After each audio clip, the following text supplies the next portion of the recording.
The first topic is rest. A body is said to be in rest when its position does not change continuously with respect to a stationary object taken as reference point. For example, a tree, a house, a school, a factory, an electric pole, etc. are fixed at a place. They do not change their position with respect to a stationary object taken as reference point. So these objects are called in rest. Next topic is motion. A body is said to be in motion when its position changes continuously with reference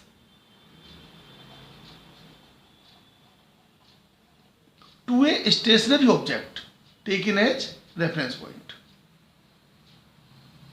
Here is an example. It is a tree which is in position rest.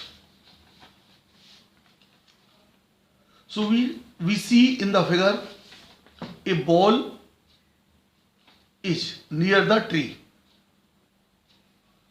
at position A. The tree is a stationary object. The tree is in rest, so it is an stationary object, and so we can take it as a reference point.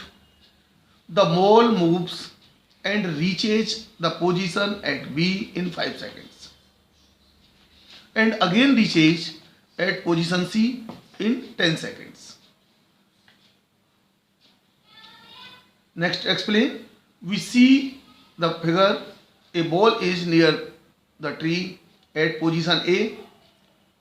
The tree is a stationary object, so we can take it as a reference point. The ball moves and reaches at position B in 5 seconds and again reaches at position C in 10 seconds. In this way, the ball is changing its position continuously with respect to tree. So, we can say that the ball is in motion.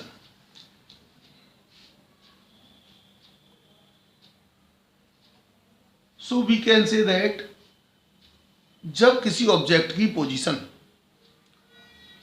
में लगातार changes होता रहता है, continuous change होता रहता है, तो वह ऑब्जेक्ट मोशन में होती है, और जब उसकी पोजीशन में कंटिन्यूस कोई चेंज नहीं होता तो वो ऑब्जेक्ट रेस्ट में होती है.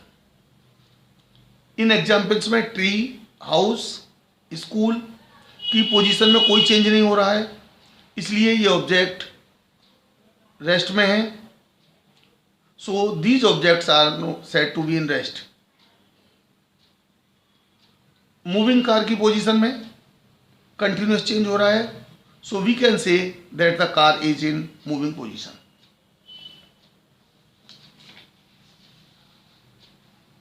And the next topic is scalar quantity. The physical quantity which has only magnitude, numerical value.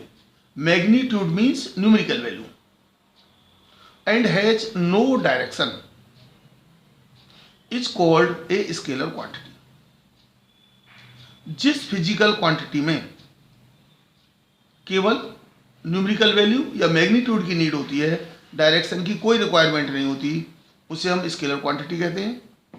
Some examples of scalar quantity are time, mass, distance, speed, density etcetera. Time, mass, distance, speed, density, इनको represent करने के लिए only आपको magnitude यानी numerical value चाहिए. इनकी कोई भी डायरेक्शन की नीड नहीं है, इसलिए ये सभी स्केलर क्वांटिटीज हैं. Next topic is vector quantity. The physical quantity which has both magnitude and direction is called a vector quantity. जिस फिजिकल क्वांटिटी में मैग्नीट्यूड यानी न्यूमेरिकल वैल्यू और डायरेक्शन दोनों होती हैं उसे हम वेक्टर क्वांटिटी कहते हैं. For examples, displacement, velocity, force, acceleration, momentum etcetera. In examples में डिस्प्लेसमेंट, वेलोसिटी, फोर्स, एक्सीलरेशन, इनको रिप्रेजेंट करने के लिए मैग्नीट्यूड के साथ साथ डायरेक्शन भी मस्ट है. डायरेक्शन होना जरूरी है, इसलिए इनको हम वेक्टर क्वांटिटी कहते हैं.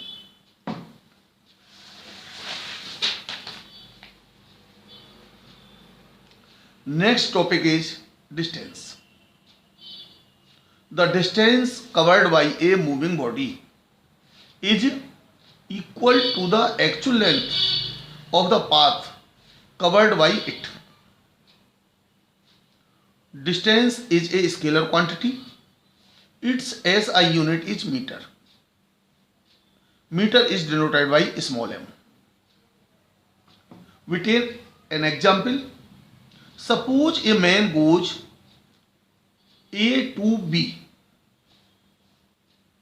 5 kilometer. Then B to C 3 kilometer. Then its path will be AB, A to B and B to C. ये इसका पाथ होगा एंड कवर डिस्टेंस होगी इस पाथ की लेंथ. तो then cover distance by man equal to AB plus BC. AB is 5 kilometer, BC is 3 kilometer. Therefore distance covered equal to 8 kilometer. Next topic is displacement. When a body moves from one position to another, then the shortest distance between the initial and final position of the body along with direction is called its displacement. It is a vector quantity. Its SI unit is meter denoted by m.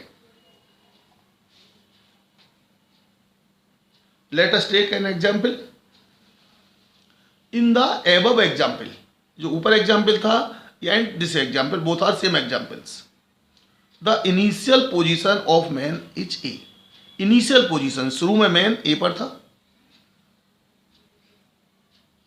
He goes A to B and then B to C. So his final position is C, and the shortest distance between the initial and final position is AC,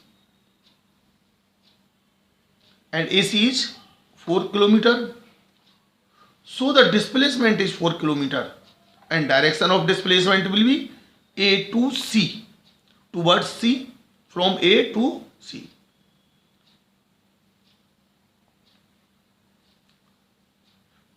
distance किसी moving object की path की actual length होती है, जबकि displacement उसकी final position and initial position की सबसे कम डिस्टेंस यानी शॉर्टेस्ट डिस्टेंस होती है. दोनों का यूनिट सेम होता है.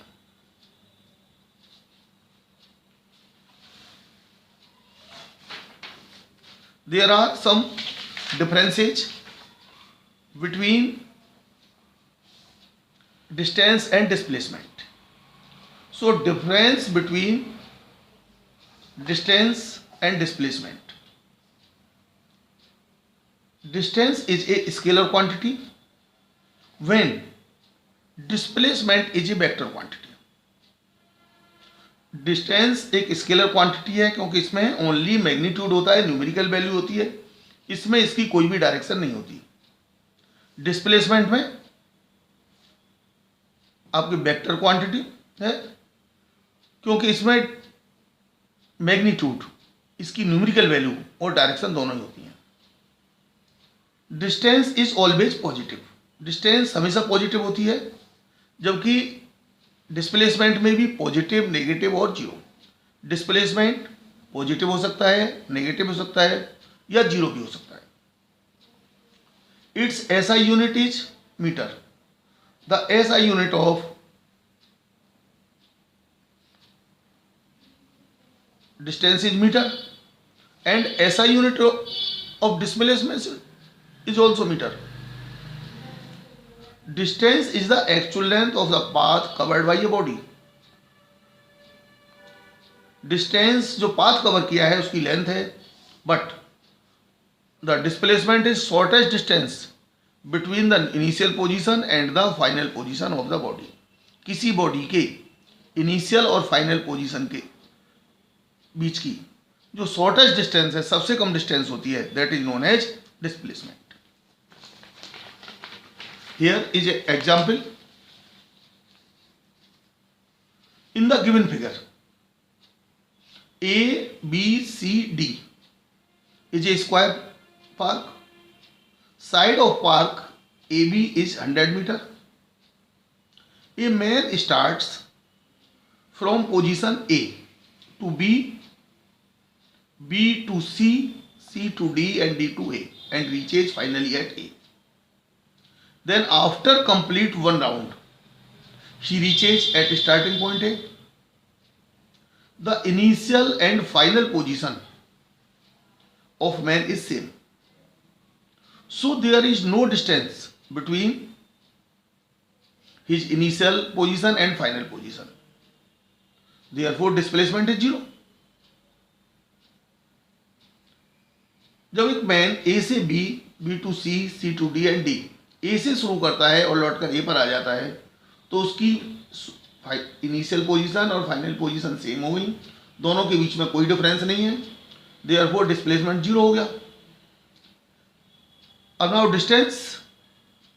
Distance is the path of length of path क्या है? A B, B C, C D and D A. Therefore distance covered by man will be A B plus B C plus C D plus D A. That is 100 plus 100 plus 100 plus 100, that is 400 meter. So we can say that the distance is always positive and the displacement here is 0.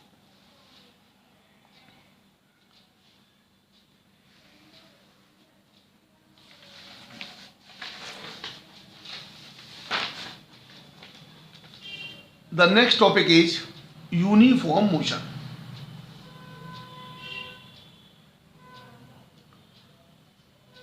A body has uniform motion if it travels equal distance in equal interval of time. यदि कोई body equal intervals of time यानी equal times में equal distance cover करती है, then its motion is known as uniform. Similarly, uniform speed.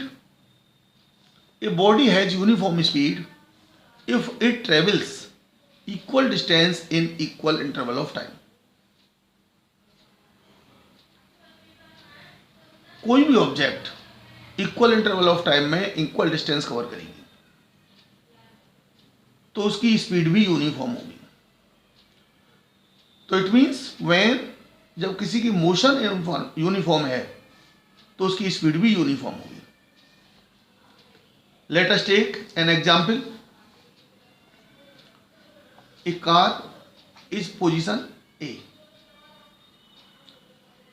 In 50 seconds it reaches to B and cover distance 100 meter, and next 50 seconds it reaches to C and cover distance 100 meter, and again in 50 seconds it reaches D and covers distance 100 meter, and finally reaches D to cover 100 meter distance in 50 seconds. इस example में हम देखते हैं कि जो car है वो हर 50 second में, इन ईच 50 सेकेंड टाइम में सेम डिस्टेंस कवर कर रही है. तो therefore the car has uniform motion and the speed of the car is uniform. Next topic is non uniform motion. A body has non-uniform motion if it travels unequal distance in equal intervals of time, or equal distance in unequal intervals of time. यदि कोई body equal interval of time में unequal distance cover करती है, यानी time equal है but distance are unequal, और equal distance in unequal intervals of time, या different time में अलग अलग टाइम में सेम डिस्टेंस कवर करती है, then its speed motion is known as non uniform. Next topic is non uniform speed. A body has non-uniform speed if it travels unequal distance in equal intervals of time, or equal distance in unequal intervals of time. Same define है. अगर कोई भी body equal interval of time में, equal times में unequal distance cover करती है, या equal distance को अनइक्वल अलग अलग टाइम्स में कवर करती है, then its speed will be non uniform. Here we have two examples. A car is at position A. In 50 second it reaches at B and cover a distance of 100 meter, and next 50 seconds it reaches at C and covers distance 200 meter, and finally reaches D and covers distance 350 meter in 50 seconds. In this case, the time intervals are equal, which is 50 seconds, but the distance covered by the car in different positions is different. In first case 100 meter, second 200 meter, and third 350 meter. So the car has non-uniform motion or non-uniform speed. In next example, a car is at position A. It reaches to B after covering 100 meter distance in 50 seconds. Again, it reaches at C after covering 100 meter distance in 70 seconds, and finally reaches at D after covering 100 meter distance in 150 seconds. In this case, we see that the car covers equal distance and unequal intervals of time. इस case में हम देखते हैं कि इनकी distance covered equal है but time intervals taken unequal है. So we can say that the car has non uniform speed और non uniform motion. I hope that you have understand this. The next part of this chapter you will see in next video. Today I have told you about rest, motion, scalar quantities, vector quantities, distance, displacement, etc. Now I am going to tell you about other examples of rest and motion. Suppose you are traveling in a bus.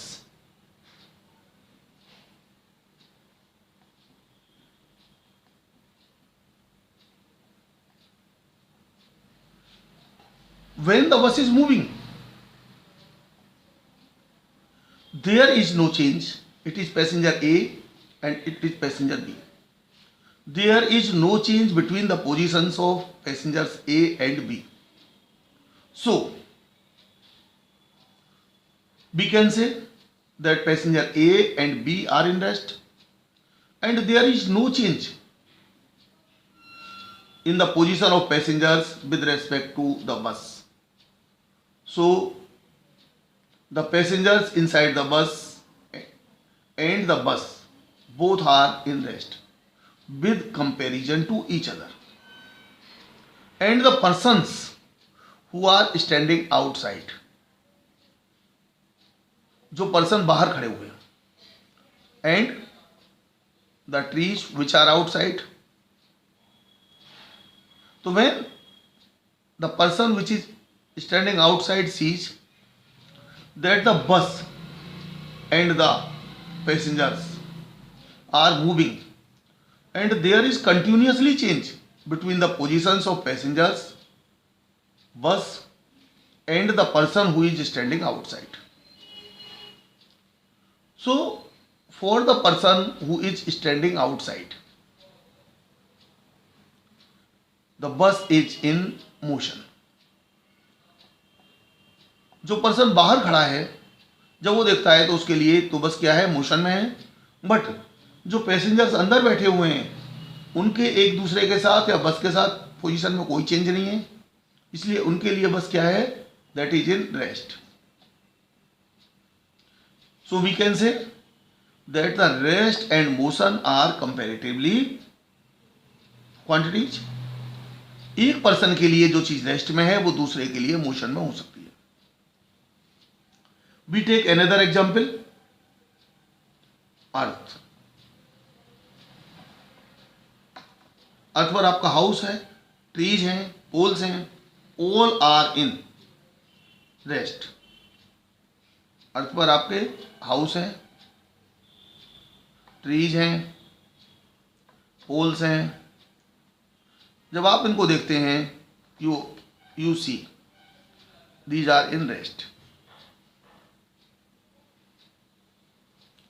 But when a person sees these from space, जब कोई person space में जाकर के, suppose moon पे जाकर के किसी other planet पे दिखता है, तो अर्थ क्या है, it is moving around the sun.